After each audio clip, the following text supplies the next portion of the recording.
Cette semaine se déroulait la semaine de l'action bénévole. Je discute aujourd'hui de l'importance du bénévolat sur la côte de Beaupré avec Marie-Ève Lachance et à l'île d'Orléans avec Dominique Loisel. On peut écouter les entrevues respectives.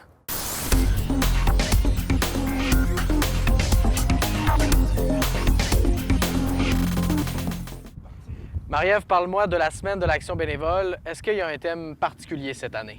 Bien, oui, en fait, on a décidé cette année, avec l'année d'exception là, qui se termine sur notre territoire, sur la côte de Beaupré, avec l'année pandémique, de créer un thème bien à l'image de ce qui s'est réalisé. Donc, on a décidé que le thème cette année, c'était Ensemble, on va plus loin pour nos aînés, parce que vraiment, le travail qui s'est réalisé cette année est remarquable, là. Justement, si on retourne là, en mars 2020, depuis ce temps-là, est-ce que la pandémie a eu des impacts significatifs sur le recrutement de vos bénévoles, la rétention aussi des gens qui s'impliquent ici? En fait, oui, c'est assez particulier. On essayait de faire un portrait là, tout récemment là, de la situation du bénévolat, puis on regardait, puis il y a eu le mars 2020, le retrait massif de 97 10 de nos bénévoles.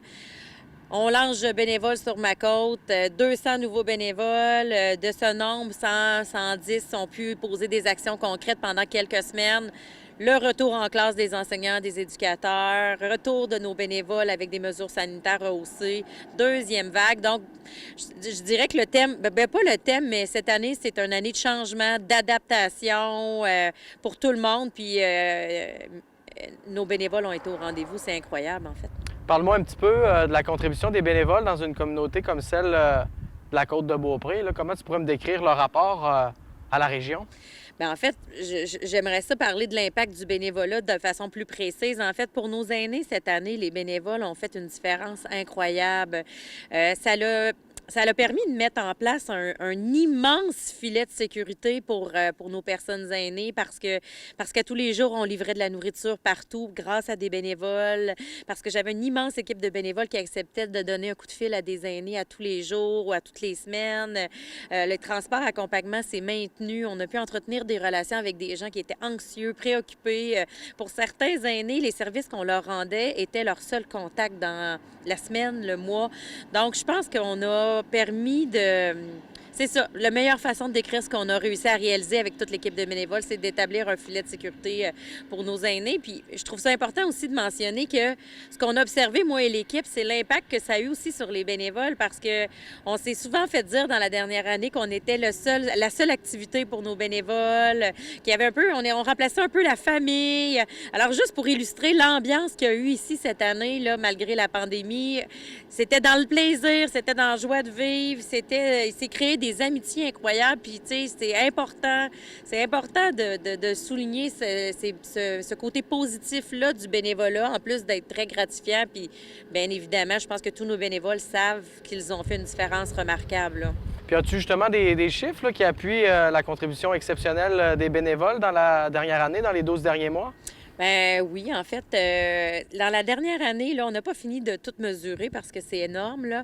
Mais à l'heure actuelle, on estime qu'il s'est fait autour de 11 000 heures de bénévolat, malgré les fermetures, ouvertures, interruptions de service. Donc, c'est énorme. C'est comparable à une année où on n'interrompt rien puis on se maintient à flot. Donc, ça veut dire que, tu sais, vraiment, il s'est passé quelque chose d'extraordinaire. En termes de quantité, on parle de plus de 200 personnes différentes qui ont accepté de notre invitation à se joindre à notre cause. Certains ont été de passage, d'autres nous ont apprivoisés, nous ont adoptés, puis ont choisi de continuer de faire du bénévolat. On a des anciens qui nous ont quittés.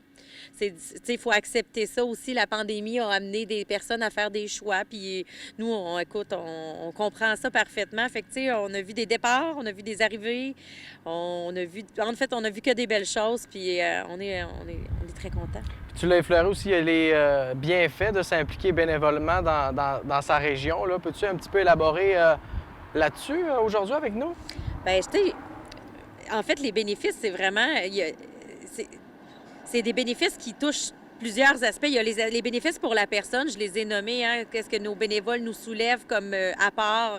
Le sentiment d'utilité, le sentiment de rester actifs malgré pour plusieurs, ils ont été obligés De se mettre sur pause. de se mettre sur pause. Hein, la vie a été mise sur pause, puis nous, ben, on a dû au contraire activer pour être capable de soutenir les personnes vulnérables dans cette pandémie-là. Fait que je pense que pour les bénévoles, ça a été très, très positif en ce sens où ils ont pu continuer de s'engager, ils ont pu se surengager, puis tu sais, nous, on est très reconnaissants de ça, d'une part. Puis pour les aînés, je pense que la part du bénévolat, ben, en fait, sans les bénévoles, tout simplement, Thomas, là, rien de ce qu'on a réalisé cette année aurait pu être possible parce que c'est pas à 4 personnes à temps plein ici qu'on aurait pu livrer le volume de services qui s'est donné là, pour nos personnes aînées sur la Côte de Beaupré. Puis en terminant, as-tu un message à adresser aux gens qui donnent de leur temps bénévolement à l'association bénévole sur la Côte de Beaupré? Bien, en fait, oui. En fait, le but aujourd'hui était particulièrement de remercier de façon très sincère les bénévoles qui, pendant l'année qui vient de se passer, qui étaient hors du commun, une année hors du commun, peu importe, hein, on s'entend. Ce n'est que des mots, mais vous avez été indispensables. Puis les commentaires qu'on reçoit des aînés sont extraordinaires. Puis aujourd'hui, c'est important que vous le sachiez que, tu sais, c'était pas facile pour personne, mais vous avez fait une très, très grande différence. On n'a pas pu vous appeler individuellement pour vous remercier parce que ça allait vite. Vous êtes partis, vous êtes revenus.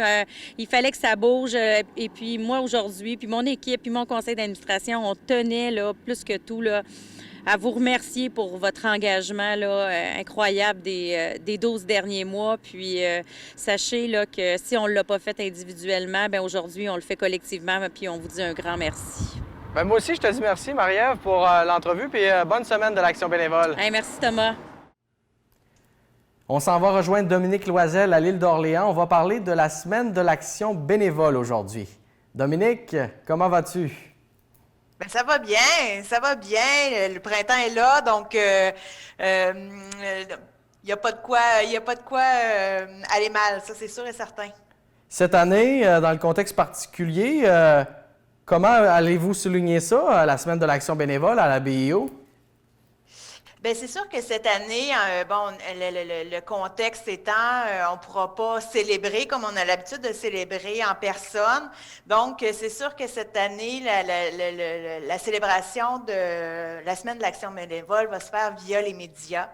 Ça va être une couverture médiatique de la semaine de l'Action bénévole. On va en parler, on va reconnaître des bénévoles aussi via notre infolette, avec vous, et puis la télévision d'ici, puis avec le journal autour de l'île, parce que plus que jamais, je pense, c'est important de célébrer la part des bénévoles. Je pense qu'on ne fait pas exception. Là, toutes les associations bénévoles du Québec ont connu un élan dans la dernière année, puis plus que jamais, c'est important de le souligner.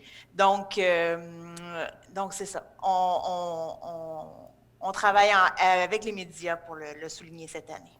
Puis à l'île d'Orléans, les bénévoles sont omniprésents au sein de votre organisme. Qu'est-ce que vous feriez sans eux? Bien, rien. On ne ferait rien, en fait. Les bénévoles à l'association, c'est vraiment le cœur de l'association. Il n'y aurait pas de service qui serait rendu.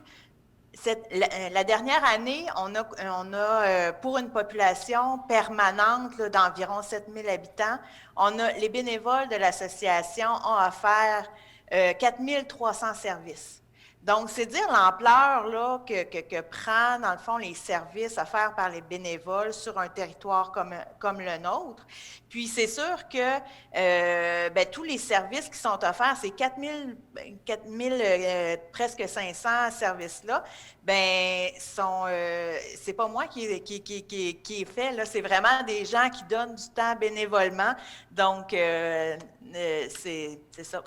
Il y aurait pas de service de soutien à domicile tel qu'on le connaît, là, avec la popote roulante et tout, s'il n'y avait pas les bénévoles sur le territoire. Puis à quel niveau ils ont un impact, là, spécialement dans le contexte de la pandémie?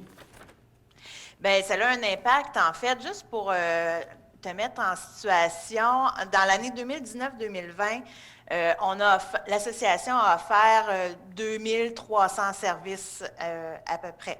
L'année suivante, pour nous, on est dans l'année 2020-2021, c'est 4000, presque 500. Donc, ça n'a pas doublé, mais tout près de services. Donc, ça a eu un gros impact la dernière année. Spécialement Sur les auprès gens. des personnes âgées, des personnes aussi Oui. qui sont plus vulnérables au sein de la communauté? Oui, donc c'est les personnes, nous on cible vraiment, nos actions ciblent vraiment traditionnellement, je vais y aller comme ça, traditionnellement, les services de l'association ciblaient les personnes plus âgées, les personnes en situation de vulnérabilité, que ce soit au niveau de l'accès à la mobilité. Hein, on dit, quand on parle de vulnérabilité, c'est pas nécessairement financier, là, ça peut être l'accès à la mobilité qui est limité, l'accès à la nourriture, l'accès à... Bon, peu importe. Donc, c'était vraiment au niveau des personnes âgées. Cette année, les bénévoles ont comme développé aussi une offre de service pour les personnes en situation de vulnérabilité financière. Puis ça, on ne parle plus rien que des personnes âgées là, qui sont plus âgées. On parle vraiment des ménages, des familles, avec des enfants qui vont à l'école. Donc, puis ça, c'est nouveau.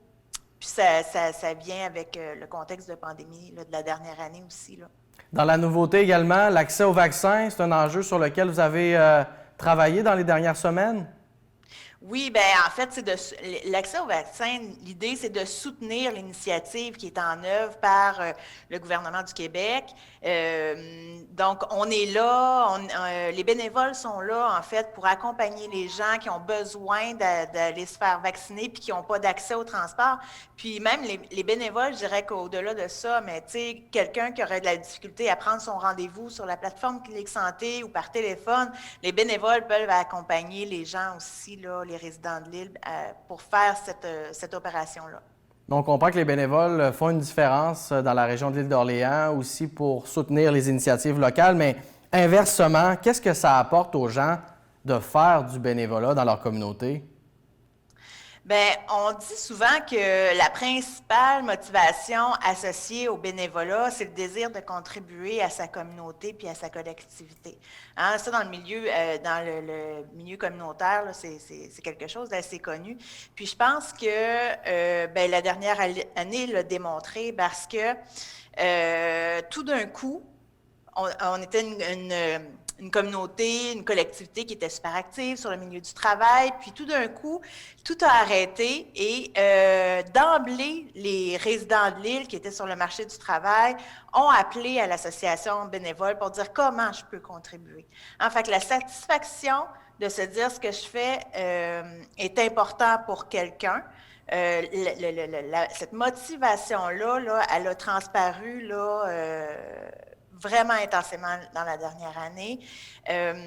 Donc, puis c'est positif pour tout le monde, en fait, ça. C'est vraiment ce qui a été très positif durant la dernière année parce que ça nous a permis aussi d'accueillir des gens qui n'étaient pas bénévoles, pour plusieurs raisons, parce qu'il n'y avait pas le temps, ils travaillaient, ils étaient sur le marché du travail, les enfants à la maison et tout, puis de leur montrer, hein, de leur expliquer c'est quoi le bénévolat, c'est quoi, dans le fond, aider quelqu'un là, à obtenir un service, rester un peu plus longtemps chez soi, parler avec quelqu'un qui est à la maison, qui est isolé, qui s'ennuie un petit peu, donc lui demander comment ça va.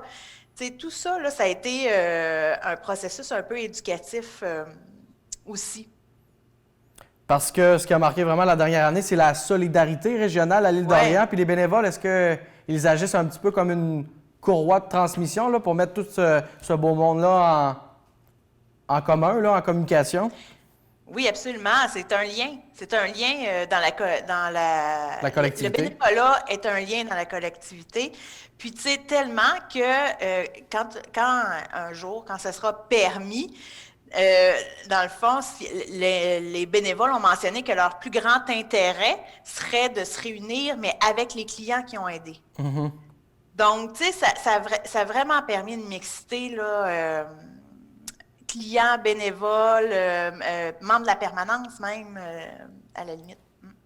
En terminant, Dominique, est-ce qu'il y a un message particulier que tu aimerais transmettre à toutes les personnes là, qui donnent généreusement de leur temps, puis de façon bénévole aussi, là, évidemment? Certain. J'aimerais tellement ça remercier tous les bénévoles qui ont donné du temps dans la dernière année. Tu sais, puis que le geste a été tout petit ou que l'implication a été tout petite ou très grande, peu importe, chaque geste posant le bénévolat a été important durant la dernière année. Puis j'aimerais vraiment ça remercier tout le monde qui ont donné du temps. Du temps puis ce qu'ils pouvaient donner, en fait. Là. Donc, oui, un merci infini. Ben, moi aussi, j'aimerais ça te remercier. Merci beaucoup pour l'entrevue, Dominique. Merci, Thomas. À bientôt.